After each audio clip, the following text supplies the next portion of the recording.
तहसीन ये बताइए कि यहाँ पर एक बार फिर से चुनाव आयोग पर सवाल उठाना, चुनाव आयोग पर तंज कसना, ये कहाँ की ना इंसाफी है कि जब आप पहले तो चुनाव आयोग को कह रहे थे वो कुछ नहीं कर रहे हैं, संज्ञान नहीं ले रहे हैं, फिक्र नहीं है चुनाव आयोग को, अगर कोरोना फैला तो चुनाव आयोग जिम्मेदार होगा। अब जब चुनाव आयोग ने कर दिया तब भी खुश नहीं है, तो आखिर बेचारा चुनाव आयोग करे तो क्या करे? सबसे आसान है चुनाव आयोग को टारगेट करना। पिनाजी, सबसे पहले तो आपके शो में दोबारा से शिरकत करने का मौका मिला, शुक्रगुजार हो। और नलिन भाई की एक बात से मैं इत्तेफाक रखता हूं कि देखिए, हमारे संविधान में कोई प्रावधान नहीं है कि असेंबली के जो लास्ट डेट है उसके बाद आप चुनाव ना करवाएं। इसका एक ही उपाय है, या तो प्रेसिडेंट या गवर्नर रूल लगा दे।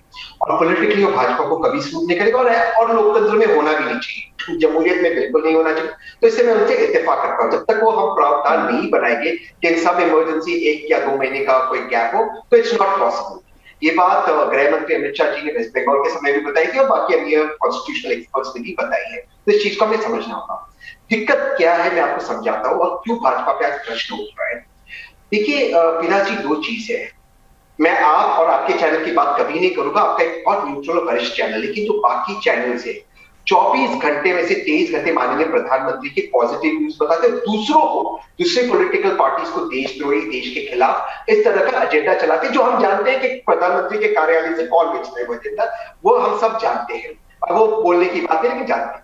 प्रॉब्लम ये है कि एक पॉलिटिकल पार्टी को इतना पॉजिटिव कवरेज मिलता है, बाकी सबको देशद्रोही दिखाया जाता है, हिंदुओं के खिलाफ, देश के खिलाफ वगैरह, ये एजेंडा होता है चैनल्स का। तो वहां पर फेयर कवरेज नहीं होता। दूसरी बात, जो फंडिंग मिल रहा है भाजपा को इलेक्ट्रोल बॉन्ड से, जो मेरे हिसाब से मेरे चैलेंज किया ये इलीगल है, इसे रेट्रोस्पेक्टिवली से पैसा मिल रहा है, वो दूसरी पॉलिटिकल पार्टीज को नहीं मिल रहा है। और तीसरी बात से अपनी बात समाप्त करता हूं। माननीय अमित शाह जी ने राजस्थान में कहा था, हम जो झूठ चाहे फैला सकते हैं वो वायरल हो जाएगा। और उसका उदाहरण देते हुए उन्होंने अखिलेश जी और मुलायम सिंह जी का उदाहरण दिया था। कहा था ये झूठ है कि अखिलेश जी ने मुलायम जी को नहीं मारा था, लेकिन हमने ये झूठ फैलाया और ये झूठ फैल गया। ये गलत है, लेकिन हमने फैलाया, फैल गया। जिस पार्टी के अध्यक्ष और अब गृह मंत्री कहते हैं हम झूठ फैलाते हैं और वायरल होता है, उस पार्टी के खिलाफ आप मुकाबला कैसे करोगे? तो इलेक्शन कमीशन का एक कर्तव्य बनता है कि टीवी चैनल्स को आदेश, चलिए नलिन जी जवाब दें, सबको इक्वल फुटेज दे। तहसीन जी ठीक है, नलिन जी जवाब दें। आप लोग बेजा इस्तेमाल कर रहे हैं संसाधनों का। मैं माफ करिए, मैं सुन नहीं पाया, कुछ कह रहे थे? जी जी, मैं जवाब मांग रही हूँ। तहसीन जी की बात आपने सुनी, आपसे जवाब चाहूंगी। कुछ आरोप लगाए उन्होंने बीजेपी पर। देखिए ऐसा है, रोज कांग्रेस पार्टी और कांग्रेस के समर्थक रोज कोई आरोप लगाते हैं। तो अमर प्रेम का एक गीत है, कुछ तो लोग कहेंगे, लोगों का काम है कहना। लेकिन भारतीय जनता पार्टी जो है निरंतर काम में लगी रहती है। या तो हम गलत आरोप हम पे लगते रहे और पूरी जिंदगी लगा दें उनका जवाब देने, या काम करें। तो काम करना ज्यादा उचित मानते हैं। अब एक एक करके करते हैं। आज नफरत की राजनीति बंद होगी 2022 में। अब कांग्रेस पार्टी के कितने वरिष्ठ नेताओं ने क्या शब्दावली का प्रयोग किया है मोदी जी के लिए?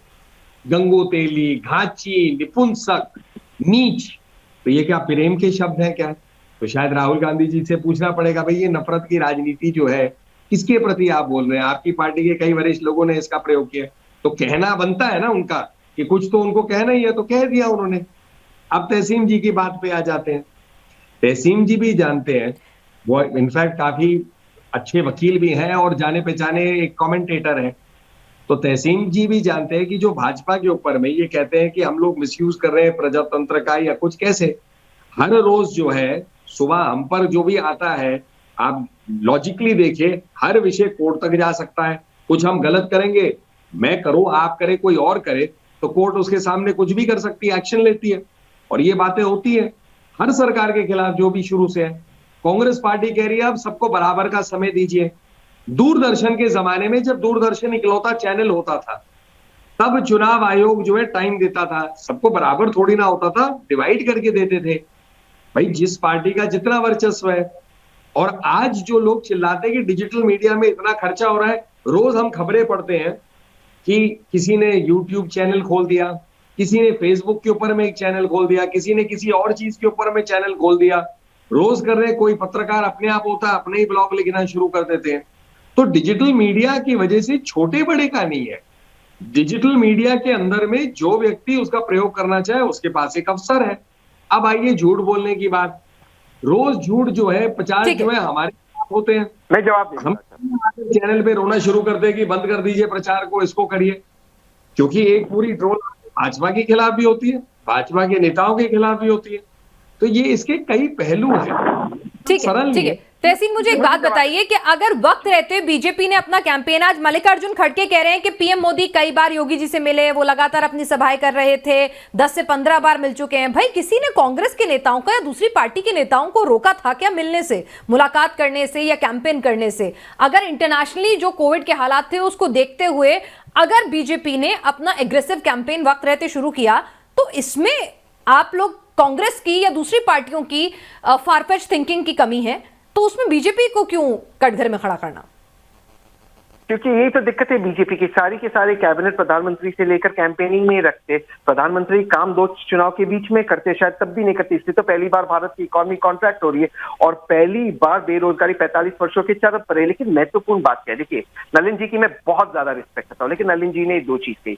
उन्हें कहा कि कैंडिडेचर के खर्च पर, एक्सपेंडिचर पर एक लिमिट होता है। ये बात बिल्कुल सही है, लेकिन नलिन जी जो आपको नहीं बताते और दर्शकों को नहीं बताए कि पार्टी के एक्सपेंडिचर पर कोई लिमिट नहीं है। यानी कि भाजपा हजारों करोड़ खर्च कर दे, कैंडिडेट उतना ही खर्च करना पड़ेगा। कैंडिडेट को भाजपा कितना भी खर्च कर सकते, जैसे अमित शाह जी ने कहा, हम जो झूठ बोले वो हम चला सकते। दूसरी बात देखिए, नलिन जी ने कहा आप सुप्रीम कोर्ट जा सकते। सुप्रीम कोर्ट ने तो ये भी कहा ना ईडी डायरेक्टर का टेन्योर नहीं बढ़ा सकते, तो उसको आपने ओवरटर्न कर दिया।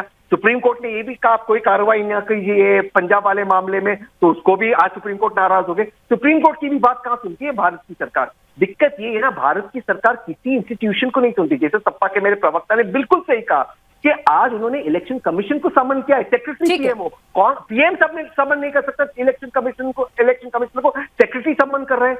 यही तो दिक्कत है ना, दिक्कत यहां आ रही है। एक छोटा जवाब मैं दे दूं? नलिन जी, आप दबाव बना रहे हैं इलेक्शन कमीशन पर? सवाल ही नहीं जी, उठता आप ही से जवाब ले रही हूँ। सवाल ही नहीं उठता है। आज जो लोकतंत्र आज हमारा इतना मजबूत है, विश्व का सबसे बड़ा लोकतंत्र, उसमें कोई संवैधानिक संस्था को ऐसे नहीं कर सकते आप, क्योंकि एक नहीं 50 लोग पहुंच जाएंगे सुप्रीम कोर्ट के सामने। 50, एक नहीं 50, एक पूरी सेना है जिसका फुल टाइम काम ही यही। बाकी चुनाव आयोग या कोई किसी के खिलाफ या किसी अफसर के खिलाफ जाकर याचिका डाल दीजिए, तो इसलिए मैं नहीं मानता वो संभव ही नहीं।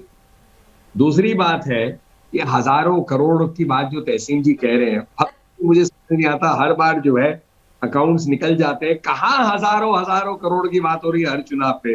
ये बड़े बड़े फिगर है। मानता हूं कांग्रेस की शासन काल में हजारों करोड़ से कम कोई घोटाला होता ही नहीं था, वहां तो लाखों करोड़ का घोटाला होता था।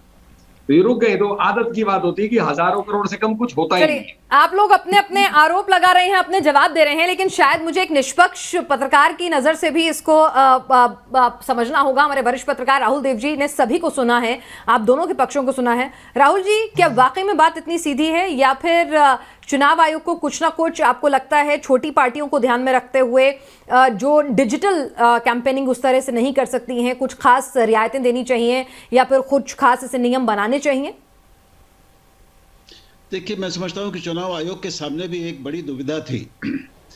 बहुत स्पष्ट था, उसके सामने 2 विकल्प थे, या तो चुनावों को कोई न कोई कानून का सहारा लेकर, कोई पूरी कानूनी राय लेकर कोई ऐसा रास्ता निकाला जाए कि जब ये कोविड की मार थोड़ी कम हो, अभी तो ओमिक्रॉन की जो वेव बढ़ रही है वो थोड़ी पीक पर पहुंच जाए, उतरने लगे, तब चुनाव कराए जाएं। और स्वयं एक हाईकोर्ट ने इसका सुझाव दिया था और मांग की थी कि चुनावों को आगे बढ़ाना चाहिए।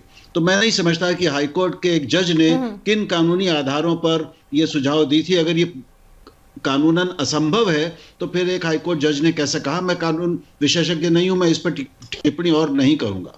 लेकिन लोगों की जान बचने की संभावना ज्यादा तब होती है अगर चुनाव अभी ना होते, क्योंकि अभी लगातार बढ़ रहा है कोविड। दूसरा विकल्प यह था कि चाहे अब जो भी हो, क्योंकि कानूनन ये असंभव है विधानसभाओं की उम्र को आगे बढ़ाना, इसलिए चुनाव किसी ना किसी तरीके से कराने पड़ेंगे।